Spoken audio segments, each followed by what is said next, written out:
Welcome back every one. امید کرتی ہوں آپ اس پروگرام سے لطف اندوز ہو رہے ہوں گے اور اتنا انفارمیٹیو یہ پروگرام ہے, اس کو سن کر بھی بہت اچھا لگتا ہے, دیکھ کے بھی اچھا لگتا ہے. ہمارے پاس جو آپ کے فیڈ بیکس آ رہے ہیں اس کے لیے بہت بہت شکریہ. آج کے پروگرام میں ہم صبر اور شکر کی اہمیت پر بات کر رہے تھے اور مفتی صاحب نے اور آپا نے ہمیں بتایا کہ صبر اور شکر کرنے سے کیا فائدہ ہمیں حاصل ہوگا. کچھ ایسے قصے بھی ہم نے آپ کو سنائے صبر اور شکر کے حوالے سے.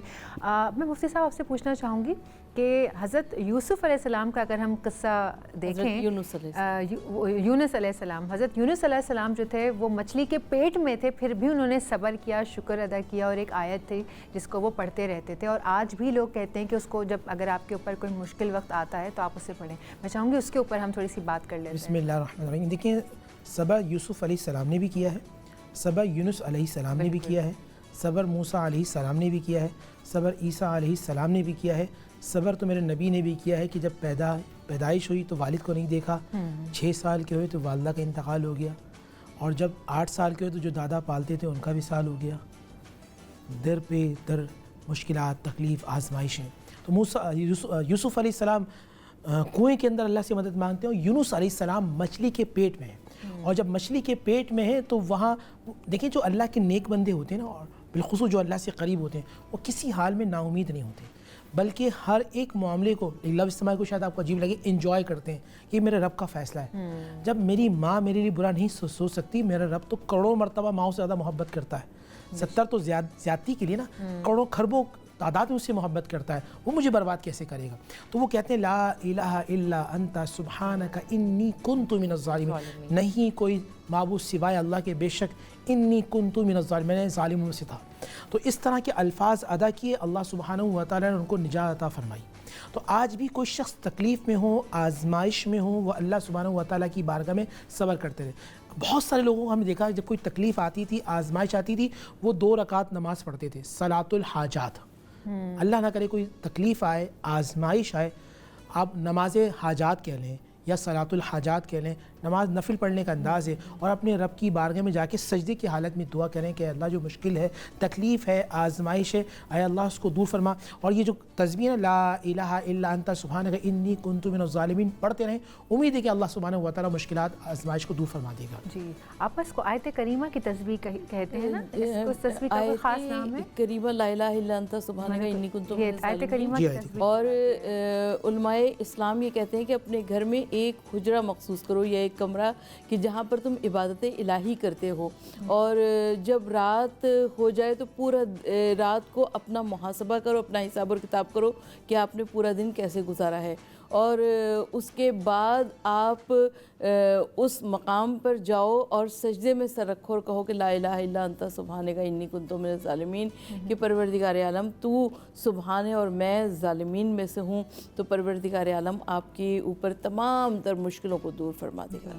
ویسے اگر کوئی خدا نخواستہ مصیبت میں ہو, کیونکہ دیکھیں ہم سبھی لوگ زندگی میں کہیں نہ کہیں کبھی نہ کبھی نشیب و فراز سے گزرتے ہیں, اور بہت زیادہ دلی طور پر اداس ہو جاتے ہیں, ایک اداسی چھا جاتی ہے, اور ہمارا دل چاہتا ہے کہ بس ہم اللہ تعالیٰ سے باتیں کریں. اس وقت صرف ہم ہوتے ہیں اور اللہ ہوتا ہے, اور وہ مقام بھی شاید اللہ تعالیٰ اس لیے لے کے آتا ہے کیونکہ وہ بندوں کو دیکھ رہا ہوتا ہے کہ اس وقت یہ کس کے پاس جاتا ہے, انسانوں کے پاس جاتا ہے یا میرے پاس واپس لوٹ کر آتا ہے. تو اس وقت یہ تسبیح میں نے بہت سنا ہے اس کے بارے میں کہ بہت اچھی مقدار میں, کثیر مقدار میں پڑھنی چاہیے.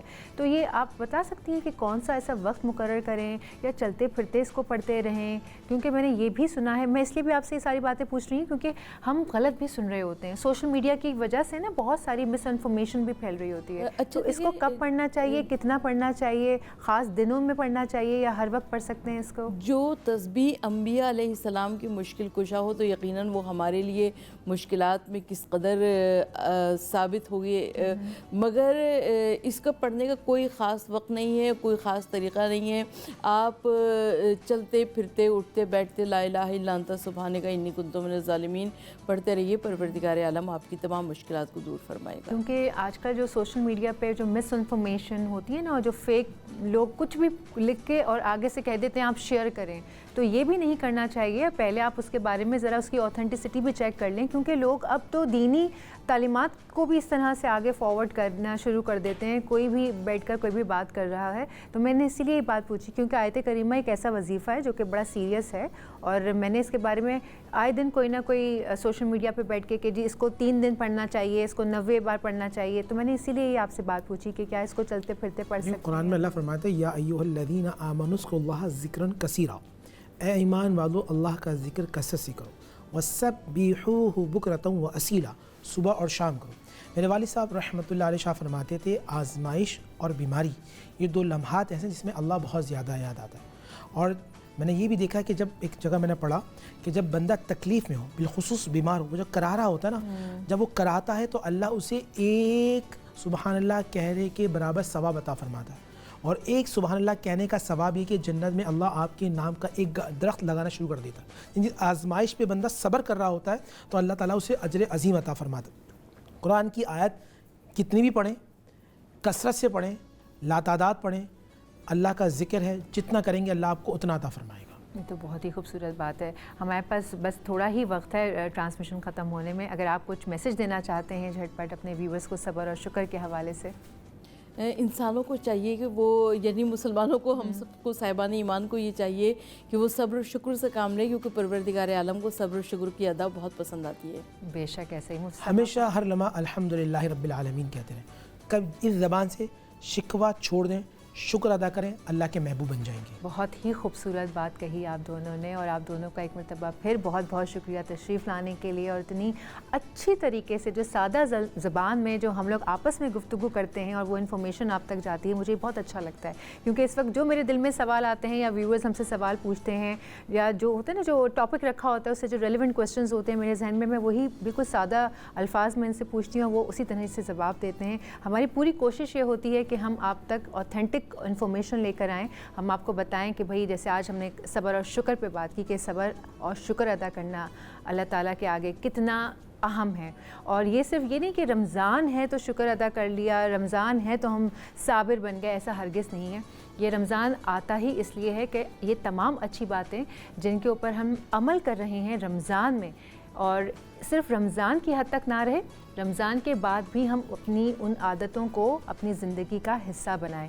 صرف ایسا نہیں ہے کہ 30 روزوں کے بعد ہماری عادتیں واپس سے ویسی ہو گئیں, ایسا ہرگز نہیں ہونا چاہیے. کیوں نہ ہم آج سے ہی عہد کر لیں کہ بھئی جو اچھی اچھی باتیں ہیں وہ اپنی پرسنالٹی کا پارٹ بنائیں, اپنی زندگی میں انکارپوریٹ کریں وہ اچھی باتیں, اپنے آپ کو خود جج کریں. آپ اپنے آپ سے پوچھیں کہ آپ کہاں غلط ہیں, کہاں صحیح ہیں, کہاں عبادت میں کمی ہے, کہاں اللہ کا شکر ادا نہیں کر رہے ہیں آپ. اور یقین جانیے جس روز آپ نے اللہ تعالیٰ سے دوستی کر لی اور ہر سانس میں اللہ کا شکر ادا کرنا شروع کر دیا, تو آپ بھول جائیں گے ہر چیز کو, آپ کو صرف اللہ یاد رہے گا اور اللہ آپ کے دل میں اتر جائے گا, اور آپ کے کام ایسے بننا شروع ہو جائیں گے کہ آپ دعائیں دیں گے مجھے. اسی میسج کے ساتھ یہ رمضان ٹرانسمیشن 8 بج چکے ہیں, ختم ہوئی. میرا اور آپ کا ساتھ 8 بجے تک تھا. اب آپ سے کل ملاقات ہوگی 1 بجے سے 3 بجے چائے ٹوسٹ اور ہوسٹ میں, نئے گیسٹ کے ساتھ, نئے چہروں کے ساتھ, اچھے ٹاپکس کے ساتھ, اور اس کے بعد کرکٹ, اس کے بعد شیف, اور اس کے بعد بہت ساری معلومات, نیوز اور ہر طرح کے کھیلوں کے میدان سے خبریں. مجھے دیجیے اجازت, اپنا رکھیے ڈھیر سارا خیال. کل آپ سے ملاقات ہوتی ہے 1 بجے. سونیا سندر سائننگ آف. اللہ حافظ.